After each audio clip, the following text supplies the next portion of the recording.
di liggéey ci programme bi ñuy wax réussir au Sénégal ñoo ñëwoon pour indi seen jàppale seen ndimbal ci conseil départemental bi ci programme bu mu lancé woon muy programme mu jàppale ak accompagner commune département bi yëpp ci li nga xam ni mooy mbas mi wàcc ci àdduna bi. donc ñun ci département de Thiès commencé woon nañu accompagner conseil départemental mu ngi doon def ay actions ak les communes dans toutes les communes du département. dese woon nañu nag juróom-benn commune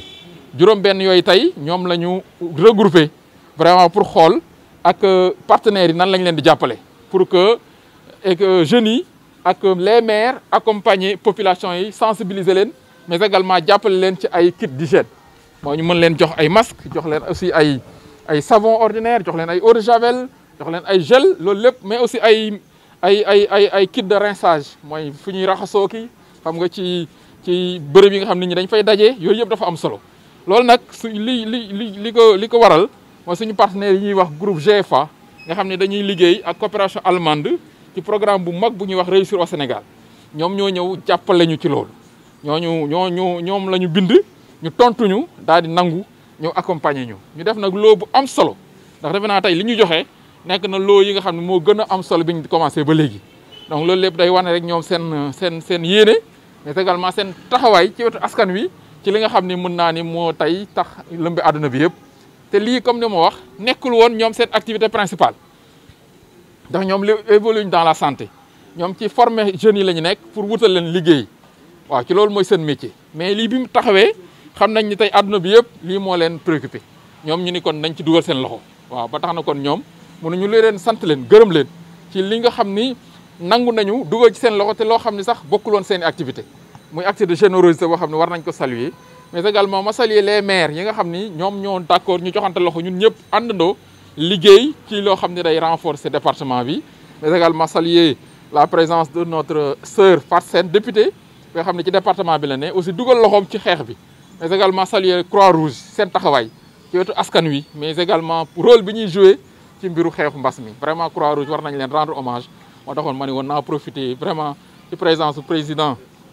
Alassane Ndiaye président départemental saluer vraiment seen taxawaay mais surtout renouveler nos remerciements vraiment et notre gratitude à l'endroit vraiment du groupe GFA donc nos partenaires allemands ci seen taxawaay ci seen yéene seen générosité mais également muy tàmbali collaboration boo xam ni yéene nañ ko am ñun ak ñoom ci li nga xam ni mooy jëm ci lii d'abord suñ ci weesoo ci li nga xam ne moo jëm ci former xale yi wutal leen liggéey wala wutal leen ay jumtukaay yoo xam dinañ mën a liggéey ci département bi ndax département de Thiès am na opportunité yu bëri xalaat nañu ni suñ collaborer ak ñoom jeunes Thiès yi dinañ mën a am fu leer fu ñu jàpp boo xam ne dina mën a defar seen avenir. maa ngi tudd Mor Fall man maay conseiller technique bu GFA di coordonner l'intervention au niveau des 5 antennes yi am si réew mi yëpp. li waral initiative ba mooy comme ni nga ko waxee te président conseil départemental wax na ko léegi GFA bi mu jógee dafa commencé ni mu doon doxalee mooy am une approche commune parce que ñun suñu approche c'est une approche développement local ñu jëkkee ci communes yi nga xam ne moom ñoo ñu gën a jege ñuy commune Thiès yi Thiès def nañ fi ñetti communes yëpp waaye ginnaaw ñetti communes yi appuyé nañu chambre de commerce chambre de métier appuyé nañu tamit Croix-Rouge ci seen campagne de sensibilisation kon mu mel ni kon Thiès ci boppam daj na loolu moo tax requête bi nga xam ne bii président conseil départemental jox nañ ko mu nekkoon requête boo xam ne bii dafa mel ni ñun ñoo ko waroon bind ndax ginnaaw pare woon nañ ci Thiès taax ñu dem war a génn nag ci Thiès rural si on peut parler comme ça dem seet wuyu ko ci communes yi nga xam ne yi jotuñu woon ci def foofu ay campagne muy 6 communes Tasset Fandène Thiénaba Ngoundiane Touba Toul ak Ndiéyène Sira ñu wuyu ko foofu def fa li ñu fa def. si yeneen communes yi commune Thiès yi rek la ñuy def feneen li ñuy def ci commune Thiès yi te di ko xaar ci yeneen communes ñuy lim léegi mooy ndaw yi ñu tàggat leen. ay ndaw la yoo xam ne yi commune bu nekk yow yaay tànn sa ay ndaw fukk ndaw yoo xam ne yi ñoom ñooy constitué en équipe di dugg ci kër yi di dugg ci atelier artisan yi ci boutique yi commerce yi foofu yëpp ñu dugg fa ndaw yooyu nag dañ leen di tàggat ci benn fan ki leen di tàggat mooy Croix-Rouge bi nga xam ne moom la ñu àndal ci liggéey bi ñu dellu di leen gërëm ñooñu ñoo leen di tàggat ba pare ànd ak ñoom di saytu li ñuy def loolu dinañ ko campagne boobu ci commune bu nekk dinañ ko def ci diiru juróomi fan. loolu mooy liggéey bi nga xam ne bi moom lañ fay liggéey maanaam di wan nit ñi yan nan lañ war a taxawee seen diggante ak liy joxe feebar bi ak naka lañ ciy mën a aare seen bopp jox leen tamit lu ñu mën a jëfandikoo pour aar seen bopp mooy kit sanitaire yi ñu leen di jox xam ne am na ay saabu am na ay gel hydroalcoolique ak yeneen yu demee noonu loolu la ñuy def wane jox leen tamit ay support yoo xam ne yi danañ ci mën a war nit ñi li ñu war a def maanaam ay affiche yoo xam ne yi dinañ mën a nit ñi dinañ ci mën a xool geste yi nga xam ne yi moom la ñuy tuddee geste barrière maanaam daal jëf bi nga xam ne bi moom moo lay fekk ci luy mën a indi ci yow feebar bi. Comme vous savez, aujourd'hui, la pandémie à coronavirus aujourd'hui est une préoccupation majeure de tous les acteurs publics. Donc, et la préoccupation principale aujourd'hui, c'est la gestion des cas communautaires. Et pour cela, naturellement, la sensibilisation constitue pour nous donc, un axe majeur.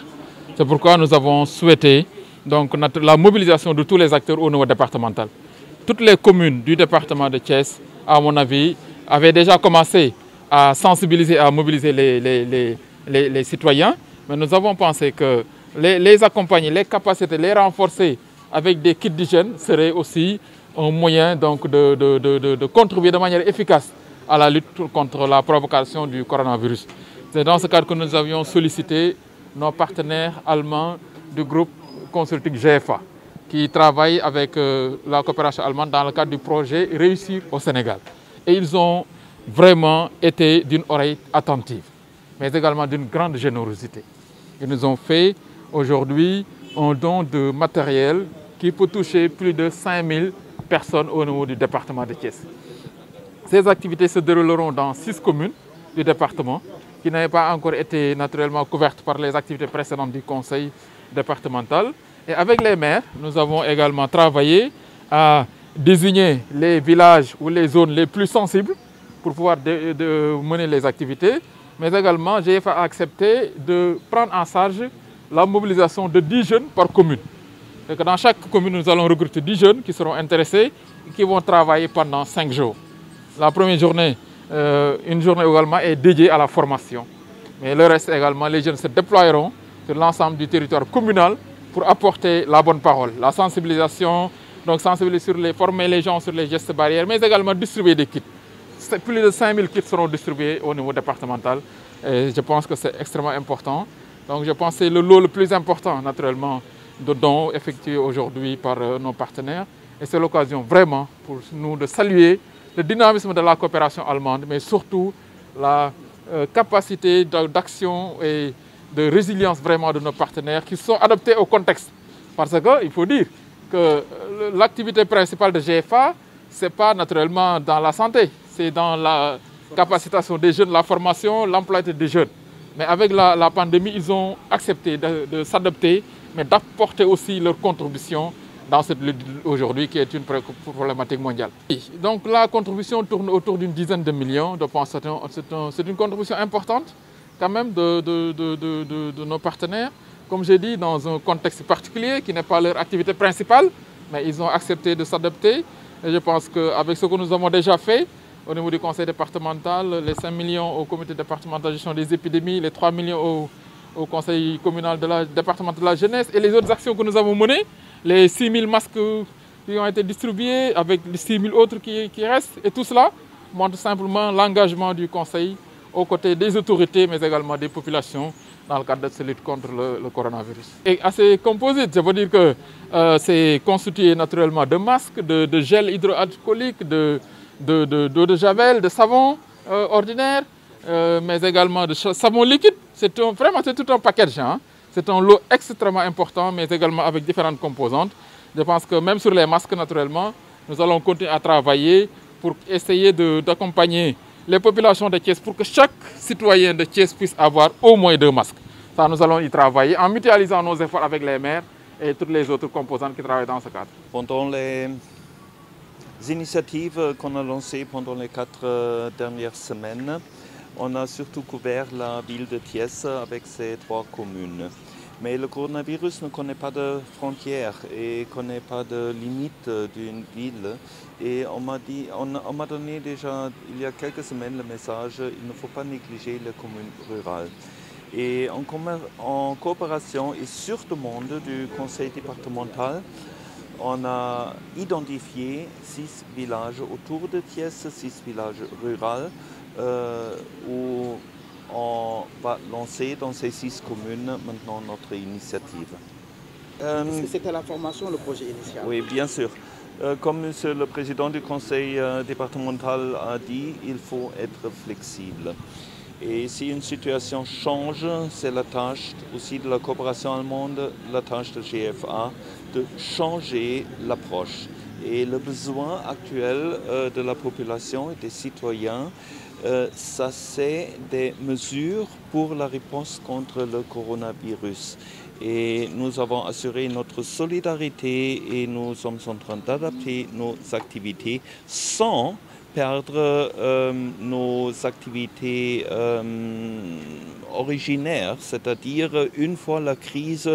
sera finie, on va bien sûr reprendre nos activités dans la formation professionnelle, dans l'employabilité et l'emploi des jeunes de la région.